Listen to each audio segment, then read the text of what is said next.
अस्सलाम वालेकुम दोस्तों, कैसे हैं आप लोग? ठीक है, उम्मीद है मजे में होंगे। तो आज हम बात करेंगे जर्मनी हम कैसे जा सकते हैं, कैसे अप्लाई कर सकते हैं और हमें क्या क्या चीजें रिक्वायरमेंट होगी। तो हम उसके हवाले सारी इन्फॉर्मेशन मैं इंशाल्लाह आपको बताऊंगा इस वीडियो में, पर एंड तक जुड़े रहेगा। तो हम चलते हैं जर्मनी। ओके भाई, सो आपको चार पॉइंट हैं वो आपको जरूर चाहिए होंगे। वो कौन कौन से हैं, कौन कौन चीजें लगेंगी आपकी, वो आपको बताता हूँ। फर्स्ट पॉइंट आपका क्या है, वो है आपका बिलॉग अकाउंट। अभी बिलॉग अकाउंट क्या होता है, किस लिए जरूरत होती है, कि क्या जरूरत होगी, क्या काम आएगा मेरे, मैं ये आपको आगे चल के बताऊंगा वीडियो में। पहली चीज। दूसरी चीज ये कि आप एडमिशन कैसे ले सकते हैं, कहाँ से अप्लाई करेंगे, वो आपको मैं वेबसाइट आपको मेंशन कर दूंगा, और किस किस बेस पे आपको एडमिशन मिल सकता है। ये दो चीजें हो गई। थर्ड आपको जो करना है वो आपको करना है आपका डॉक्यूमेंट्स रेडी। डॉक्यूमेंट रेडी में क्या क्या डॉक्यूमेंट रेडी करने हैं, कहाँ से करने हैं, क्या क्या वेरिफिकेशन करवानी है और कहाँ कहाँ से होगी, वो भी आपका भाई हाजिर है आपको बताने के लिए। सबसे लास्ट पॉइंट बहुत इजी पॉइंट है, वो क्या है, वो है आपका अपॉइंटमेंट लेना और देन आपको वीजा की थोड़ी सी प्रैक्टिस करना। बहुत आसान है, बहुत इजी है, सबसे आसान प्रोसेस है आपका। चलिए अब स्टार्ट करते हैं कि बिलॉग अकाउंट क्या है।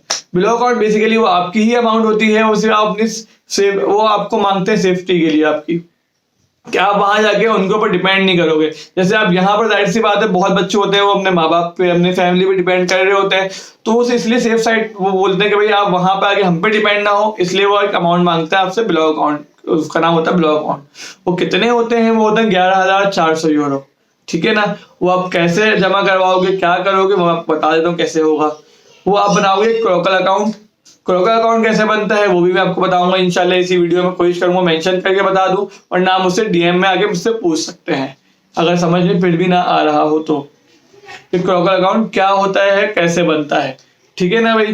पहली चीज ये, क्रोकल अकाउंट आप बना लोगे, देन वो आपको जीमेल में अपनी प्रॉपर बैंक की डिटेल देंगे जर्मन वाले। ठीक है ना। वो अपने बैंक में लेके जाओगे, पाकिस्तान जिसमें आपके बैंक में हो, हबीब बैंक में हो, आपका मिजान में हो, किस में भी हो, एसबीएल में हो, यूबीएल में हो, जिसमें भी हो, आप वहां लेके जाओगे उस चीज को अपना, और उनको बोलोगे भाई मुझे ये ब्लॉक अकाउंट करवाना है, तो इजीली आपका ब्लॉक अकाउंट हो जाएगा। पहली चीज ये हो गई।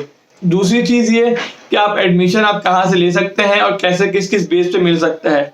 तीन चीजें होती हैं। एक होता है स्टूडेंट कुलीग। स्टूडेंट कुलीग होता है इंटर की बेस पे। ठीक है, आपने इंटर किया, देन आपको A1 करना है, A2 करना है। A1 A2 क्या है, वो है language, German language. A1 A2 करना है, उसके बाद आपको आइल्स कर ले तो अच्छी बात है, वरना देन आइल्स के अलावा भी आप अप्लाई कर सकते हो। बट उसमें क्या होता है, उसमें ये होता है कि आप बैचलर्स के लिए वहां जा रहे होते हो, बट आपका 1.5 साल का फाउंडेशन होता है पहले जर्मनी में जाके। ठीक है, ये आपका हो गया स्टूडेंट कुलीग। उसके अलावा आप आ जाओ बैचलर्स पे। अगर आप जाते हो बैचलर्स, आप कैसे जा सकते हो, 14 ईयर ऑफ एजुकेशन पे आप जा सकते हो। ठीक है ना। या तो आपने बीकॉम किया हुआ हो, या तो आपने 2 से 3 सेमेस्टर यूनिवर्सिटी के करे हुए हो, उसकी बेस पे आप अप्लाई कर सकते हो बाहर जर्मनी के लिए, बाहर की यूनिवर्सिटी के लिए, बैचलर्स के लिए। उसमें एक चीज ये अच्छी हो जाती है, प्लस पॉइंट ये होता है कि आपका जो फाउंडेशन होती है 1.5 साल की, वो स्किप हो जाती है। आपको सिर्फ वहां जाके सिर्फ डायरेक्ट अपना बैचलर स्टार्ट करना होता है जर्मनी में जाके। और लास्ट आप कैसे क्या कर सकते हो, किस पे अप्लाई करोगे, वो होता है मास्टर्स। वो तो आपको पता है, जब आपका बैचलर्स हो जाए, आप 7 सेमेस्टर चल रहा हो आपका, तो आप उसकी बेस पे भी अप्लाई कर सकते हो। 7-8 सेमेस्टर की बेस पे देना अप्लाई कर सकते हो मास्टर्स के लिए। ये आपका हो गया एडमिशन का। एडमिशन आप लेंगे कहाँ से, कौन सी वेबसाइट है, वो मैं आपको लिंक मेंशन कर दूंगा इंशाल्लाह वेबसाइट का, या तो आपको बता दूंगा कि यहाँ है, ऐसे ऐसे आप ले सकते हो, अपनी यूनिवर्सिटी खुद चूज कर सकते हो। ये हो गया दूसरा पॉइंट। थर्ड पॉइंट आपका क्या है, डॉक्यूमेंट्स रेडी करना। डॉक्यूमेंट रेडी करना कुछ भी नहीं है, सिर्फ आपको, अगर आप स्टूडेंट को लिख पे जा रहे हैं, तो आपको मैट्रिक की आपको वेरिफिकेशन करवानी है अपनी मैट्रिक बोर्ड से, और इंटर बोर्ड से करवानी है, और आईबीसीसी और मूफा करवाना है देन लास्ट। और देन आप बस, और आपको कुछ भी नहीं करना इसमें, अगर आप स्टूडेंट को लिख पे जा रहे हैं।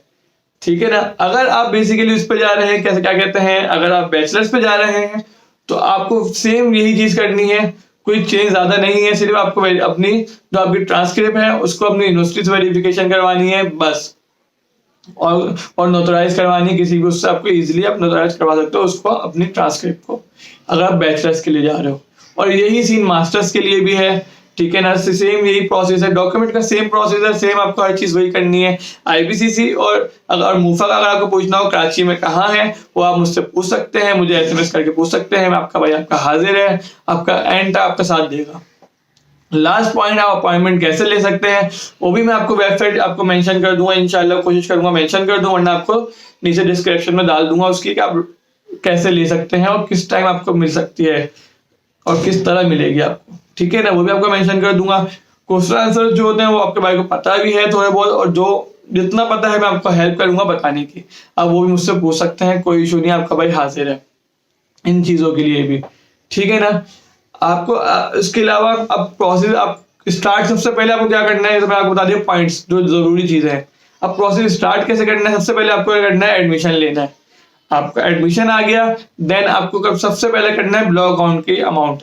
ब्लॉक अकाउंट के बाद इसलिए बोल रहा हूँ, अगर आप ब्लॉक अकाउंट करवा लेंगे तो आपको एक ज़हनी सुकून हो जाएगा, क्योंकि अब आजकल बहुत सख्ती कर दी है जब कराची जो कॉन्सुलेट उन लोगों ने, कि अगर आपके पास ब्लॉक अकाउंट नहीं है तो वो आपका इंटरव्यू नहीं लेंगे, आप नहीं जा सकते जर्मनी अगर आपका ब्लॉक अकाउंट नहीं है।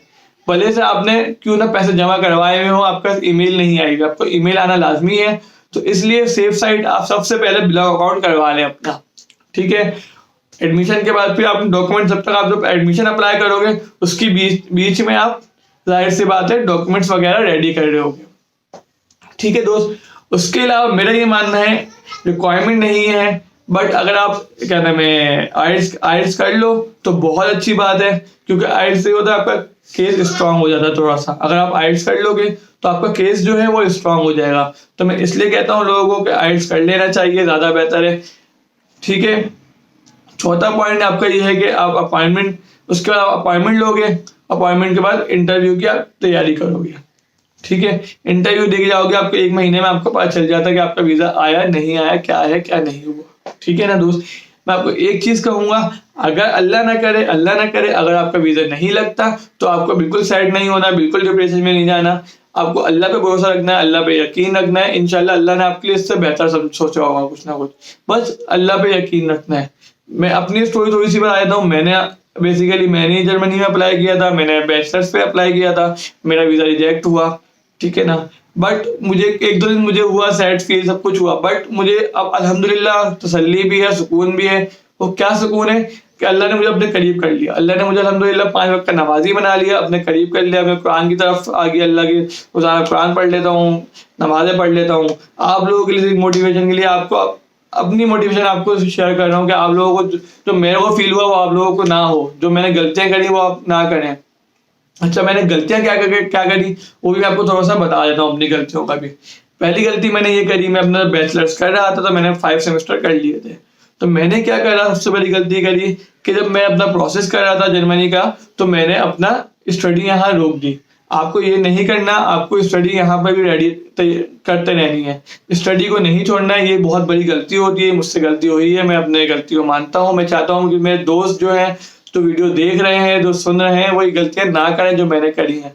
तो मैं इसलिए आपको कहना चाह रहा हूँ कि अगर आप स्टडी आप कर रहे हैं पाकिस्तान में तो आप करते रहें, भले से आप अप्लाई कर दे जर्मनी में, बट स्टडी ना छोड़ें। पहली चीज आपकी ये हो गई, जो आपकी गलती नहीं करनी है, ठीक है।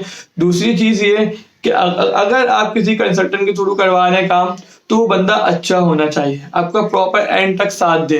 ये ना हो, बहुत सारे कंसल्टेंट ऐसे होते हैं कि आपको सिर्फ एडमिशन दिलवाएंगे और आपको हर चीज बस कॉल पे बताते रहेंगे, यार ये कर लो वो कर लो। नहीं, आपको मिलके समझाए, आपको मिलके बताया ये करना है। अगर आप किसी चीज में प्रोसेस में फंसे हुए हो, आपको कुछ समझ नहीं आ रहा, तो वो आपके पास आए और आपके पास बैठ के समझा सके आपको। तो आपको किसी अच्छे बंदे को ढूंढना है, किसी अच्छे बंदे से काम करवाना है। अगर आप किसी काम करवा रहे हो, अगर आप मुझसे कुछ करवाना चाहे, मुझसे कोई हेल्प कराना चाहे, हेल्प के लिए आपका हाजिर है। अगर कोई मुझसे काम करवाना चाहे तो उस पर भी मैं करता हूँ, उसके लिए भी आपका भाई हाजिर है, ठीक है ना। बट अगर किसी कंसल्टेंट के थ्रू काम करवा रहे हैं तो आप उसको किसी अच्छे बंदे से कराएं, वो आपका बिल्कुल एंड तक साथ दे। क्योंकि कंसल्टेंट बहुत ऐसा होता है सिर्फ एडमिशन लेके देते हैं, बाकी फिर आपको कॉल पे सब कुछ समझा रहे होते हैं, ये कर लेना वो कर लो, ये ऐसे होगा वैसे होगा। नहीं, आपको जरूरत होती है समझने की, तो वह समझाने की, क्या साथ बैठ के भी, सही है ना। बहुत से ऐसा होता है वो नहीं करते, सिर्फ आपका एडमिशन करवा के आपको छोड़ देते अपनी फीस लेके। तो ऐसा नहीं करना, किसी अच्छे बंदे से करवाना है हमेशा, ठीक है। एक चीज जरूर देखिएगा, ये मेरी गलती है, मेरी ये भी गलती थी तो मैंने आजमाया है। तो मैं चाहता हूँ आप ऐसा ना करो, किसी अच्छे बंदे से करवाओ जो आपका एंड तक साथ दे। बहुत से, आपको एक बार बताऊं, आपकी जो फीस होती है ना, आप जमा करवाते हो फीस जर्मनी में, आपको पता है वो भी आप बैक कर सकते हो। ये कंसल्टेंट जो होते हैं वो आपको नहीं बताएंगे ये चीज जो मैं आपको बता रहा हूँ। बहुत कम होते हैं जो आपको बताते हैं कि जो आपकी फीस होती है ना वो भी आपको वापसी हो जाती है अगर आपका वीजा रिजेक्ट हो जाता है। वो कैसे हो सकती है वापसी, आप कैसे किस बेस पे मिल सकती है, वो कुछ यूनिवर्सिटियां करती हैं, वो हर यूनिवर्सिटी नहीं करती मैं आपको कहूंगा, बट कुछ यूनिवर्सिटियां करती हैं। वो यूनिवर्सिटियां क्यों करती हैं, कैसे कर देती हैं, वो भी आपको बता देता हूँ। वो ऐसे करती हैं, अगर आपका इंटरव्यू डेट आपकी क्लास होने से पहले, क्लासेस स्टार्ट होने से पहले आ गई है, आपने वीजा इंटरव्यू दे दिया है और आपका वीजा रिजेक्ट हो गया है और अभी आपको क्लासेस स्टार्ट होने में टाइम है, तो आप उनको ईमेल कर सकते हो भाई कि मेरा वीजा रिजेक्ट हो गया है और देन मुझे आप मेरी फीस वापसी कर दें।